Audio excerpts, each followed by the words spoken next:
Everybody, how you doing? I hope you're well. I'm going to give you a real kind of brief, or I hope it's brief, kind of review on your research paper that's coming up and when it's due. You actually got about a month, so I'm posting a little bit early, but I wanted you to have the opportunity to start working on it now. And again, my suggestion is, like so many things, is make sure that your time management is in a good place so that you can go ahead and complete this in a timely fashion and get it submitted. And a lot of our grade, a lot of the points are based off of this research paper, so there is without question a need to have it submitted. And usually every class, I usually get somebody who says, hey, you know what, I just forgot to do the paper. Can I just get it in now? And like I said at the beginning, I'm not going to take late papers. Again, I give you almost a 4-week period to go through this work, ask me any questions that you want, and get your work completed. So I just want to be very upfront and very forward with everybody, and just let you know that after the due date, there's not going to be any documents that are going to be able to be submitted unless there's some major compelling circumstances, which I have not seen yet from anybody. So again, I just want to be very honest with you so that no one gets surprised when something comes up. Basically, the paper, like I said, it's very important. It's important to your grade, your overall grade. And also, I think it's important to kind of look at it as a review of what's going on in the law enforcement community now. The document that I selected to review and to look at, it's an older document again, but we've been talking about it quite a bit throughout the entire semester. And it's the President's Task Force on 21st Century Policing. And again, this document was crafted and framed in 2015, but you still have law enforcement organizations, community groups that still use this as the template for what they would like to see in law enforcement. So that's why we're still focused on it and we're still discussing it. And I want to see your work on it. Now, the way basically this paper works, I already have it posted. It's on the Moodle at the very top under introduction. So make sure you go up there. That's where the work will be submitted. That's where the directions are. And that's where this video is obviously going to be as well.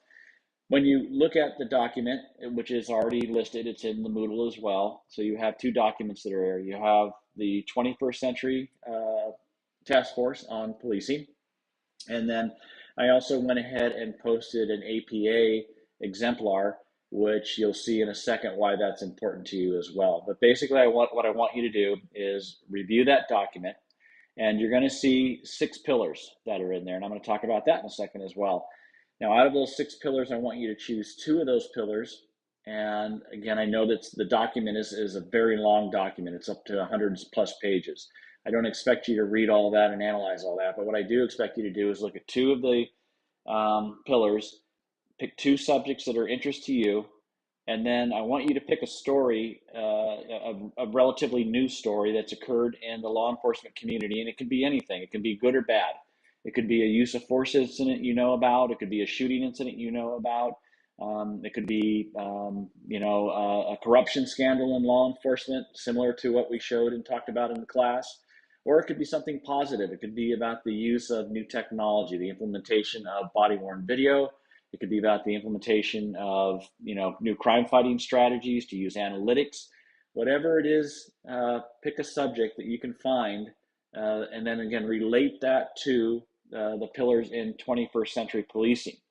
And I want you to basically document out how would this task force report on 21st century policing if the items that you picked, how would they have impacted positively or negatively the subject matter that you are basically using to compare the two. So if you do an officer involved shooting, again, look at community policing as one of the pillars and say that had the community been more involved, or had the department been more involved with the community, these are the things that might have been beneficial. And I want this to come from your thought process. You got the material, but I want to know what your thoughts are.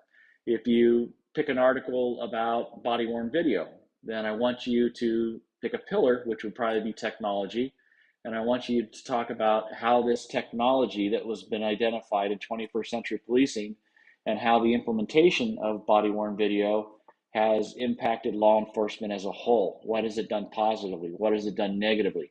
How has it impacted the community? How has it impacted the officers?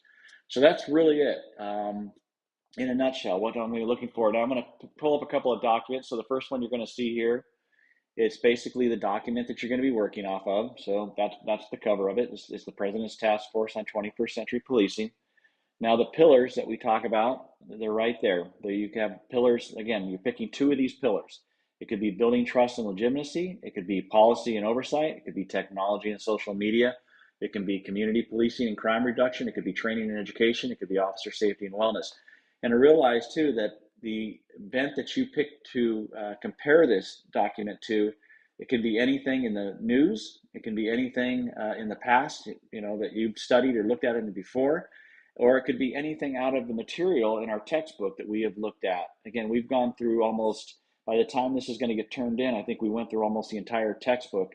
And you can pick any of those subjects, whether it's policing and democracy, police history, police strategies, legal issues, use of force issues. Again, whatever you want to pick, you use the form, just make sure that you reference it in your last page when you talk about your reference material or what you selected. Now, the last thing you're going to see here, again, this is basically a view of how the document's set up. So each pillar in the executive summary that you're going to be reading, each pillar is basically profiled like this. And that's the page you're going to see on it. And then when you get a little deeper in the report, again, I don't expect you to read the entire report, but I expect you to go to that page where that pillar's at, pick up a couple of the bullets that relate to you and your subject, and then go ahead and document them down and just work through it.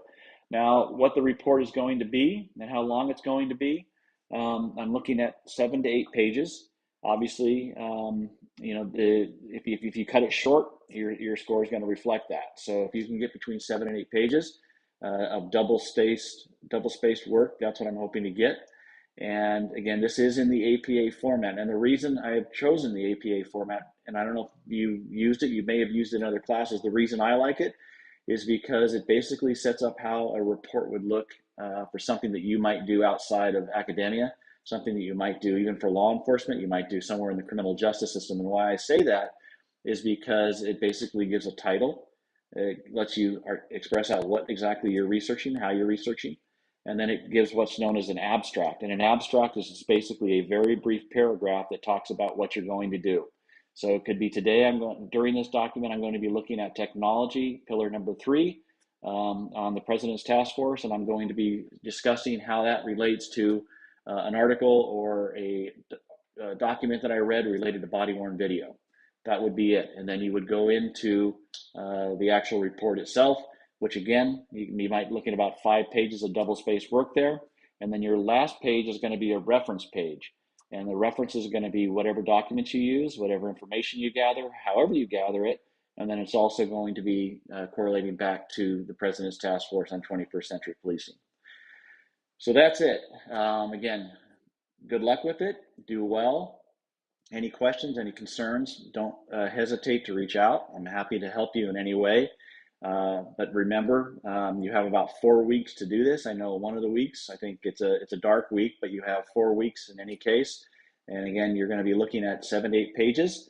And don't forget, out of those 7 or 8 pages, don't let that be daunting to you, because one page is going to be the title page, another page is going to be a brief abstract, and then another page is going to be the references. So really, you're looking at about 5 to 6 pages of actual report. So just start chipping away at it, do well at it, and I look forward to reading what you're going to write, and look more importantly forward to letting you kind of experience this, read about it now, because again, whether you're interested in law enforcement as a profession, whether you just want to know more about law enforcement, that document without question gives the foundation on anything and everything that's going to come up presently and everything in the future. So good luck, you take care of yourself, and we will talk again real soon.